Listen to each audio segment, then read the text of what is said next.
সমাবেশে এখন বক্তব্য রাখছেন ইসলামী আন্দোলন বাংলাদেশ মনোনীত পিরোজপুর 3 আসনের সংসদ সদস্য পদপ্রার্থী জননেতা ডক্টর রুস্তম আলী ফরাজি, সাবেক সংসদ সদস্য ডক্টর রুস্তম আলী ফরাজি। বিসমিল্লাহির রহমানির রহিম। আসসালামু আলাইকুম ওয়া রাহমাতুল্লাহি ওয়া বারাকাতুহু। প্রিয় ভাই সাহেব, কথা তো অনেক বলবেন, অনেক নেতারা, মুফতি, মুফাসসিরে কোরআন, ইসলামী আন্দোলনের নেতা, স্কলার এবং আমাদের নেতৃবৃন্দ অনেক আছেন। আমি শুধু বাস্তব ধর্মী দুই একটা কথা বলি।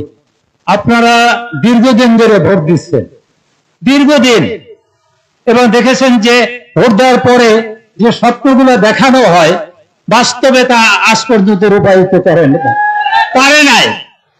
তারা ক্ষুধা কমাতে পারে নাই, দারিদ্রতা দূর করতে পারে নাই, দুর্নীতি বন্ধ করে নাই, দুঃশাসন বন্ধ করে নাই, জুলুম অত্যাচার কমে নাই, ইনসাফ ভিত্তিক সমাজ কাঠামো গঠন হয় নাই, ন্যায় বিচার প্রতিষ্ঠা হয় নাই, সমাজে ন্যায্যতা মানুষ পায় না।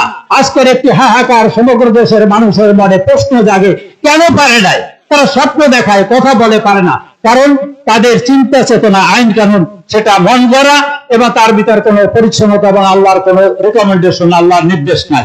তা আজকে আপনাদের মানে আমার প্রশ্ন, যে রাজনীতি আমরা দীর্ঘদিন ধরে করেছি বা দেখেছি তা পচা, নষ্ট, পতিত এবং অপান্ত, অবিশ্বাসযোগ্য এবং অগ্রহণযোগ্য, এই রাজনীতিকে বাতিল করে কি সমাধান করা যেতে পারে? মানুষের মনের আশা পূর্ণ করতে হবে, সমাজের মানুষের যে চাহিদা পূরণ করতে হবে। বৈষম্যহীন একটা সমাজ প্রয়োজন, ন্যায় বিচার, ইনসাফ ভিত্তিক সমাজ কাঠামো দরকার, দুর্নীতি বন্ধ দরকার, চিকিৎসা দরকার, চাকরি দরকার, একটা সমাজের ন্যায় বিচার প্রতিষ্ঠা দরকার। সেটা একমাত্র পারবে ইসলাম। আপনি কোরআন পড়ে দেখেন, আপনি নবীদের জীবন পড়েন, আপনি যত রকমের সাহাবীদের জীবন পড়েন, সব জায়গায় এক কথা, ইসলামের বিকল্প কিছু নাই। যদি আমরা কোরআনকে আইন হিসেবে মানি, কোরআনকে যদি বিধান হিসেবে মানি, শরিয়া আইন যদি কার্যকরী করি, রাসূল সাল্লাল্লাহু আলাইহি ওয়াসাল্লামের সুন্নাহ মোতাবেক যদি রাষ্ট্র সমাজ পরিচালিত হয়, আপনাদের এই রাষ্ট্র সমাজ ব্যবস্থা একটা কল্যাণধর্মী রাষ্ট্র হবে। আমাদের এই শত শত বছরের যে চাহিদা তা পূরণ হবে অনায়াসে।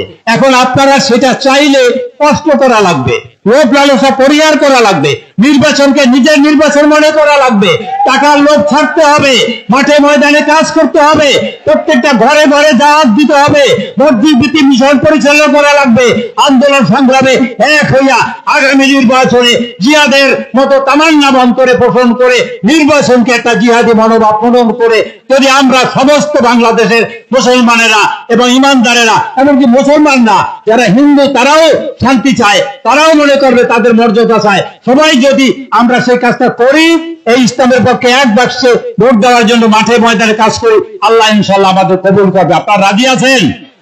আপনারা রাজি আছেন? তাইলে আপনারা নিজেরা প্রার্থী মনে করতে হবে। প্রার্থী XYZ থাকতে পারে, হুজুরে যাকে দেবে, ইসলামী দল যাদেরকে দেবে, সমঝোতা করে যাকে দেবে, তার জন্য সবাই জান বাজি রেখে অর্থ সামর্থ্য দিয়া যেভাবে পারি সেইভাবে কাজ করতে আমরা রাজি থাকলে তো দুই হাত তুলে দেখান। আল্লাহ যেন আমাদের এই দাওয়াতকে কবুল করে, আল্লাহ যেন আমাদের মেহনতকে কবুল করে। আমিন। আসসালামু আলাইকুম ওয়া রাহমাতুল্লাহি ওয়া বারাকাতুহু। সম্মানিত